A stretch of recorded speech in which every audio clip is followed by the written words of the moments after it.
Good morning. My name is Alan Mayer. I'm a retired Anglican priest, and this is day 22 of our series of 365 short Bible studies. At the moment, we're looking at disaster stories and natural wonders on days 10 to 29, and today we've reached day 22, and we will find here something that might be a tornado. Here is a reading from the second book of Kings, chapter 2, verses 9 to 13. Once they had crossed over the Jordan, Elijah asked Elisha, "Is there anything I can do for you before I am taken from you?" Elisha said, "Please let me come into a double share of your spirit." He replied, "That's a difficult thing you are asking for. But if you can actually see me at the time I am taken away from you, then you will come into it. If not, you will not."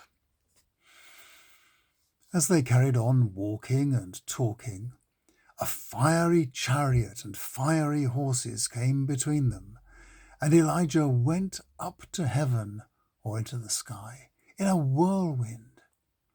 As Elisha kept watching, he kept shouting out, "Father, my father, the chariots of Israel and its horsemen."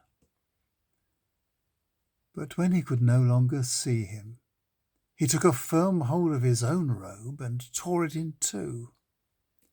He picked up the mantle of Elijah, which had fallen from him, and went back to the Jordan riverbank. Well, what are we to make of this? Experience has taught us not to trust the testimony of a lone witness. Endless detective stories have taught us to look for corroborative evidence and material clues to substantiate such stories. 6 decades ago, I was a young man. And 6 decades ago, the priest who led the teenage study group I was part of himself warned us to beware of basing too much on stories like this. He said that the disappearance of Elijah could just as easily be attributed to Elisha taking him into the desert and with one fatal blow sending him into early retirement and returning with this tale of him being translated to heaven. Looking back, what surprises me is how calmly we all took this idea. But the storyteller knew we would be skeptical. And he puts the skepticism into the mouths of the company of 50 prophets Elisha was now claiming to lead. They set off to look for Elijah or his remains over the next 72 hours.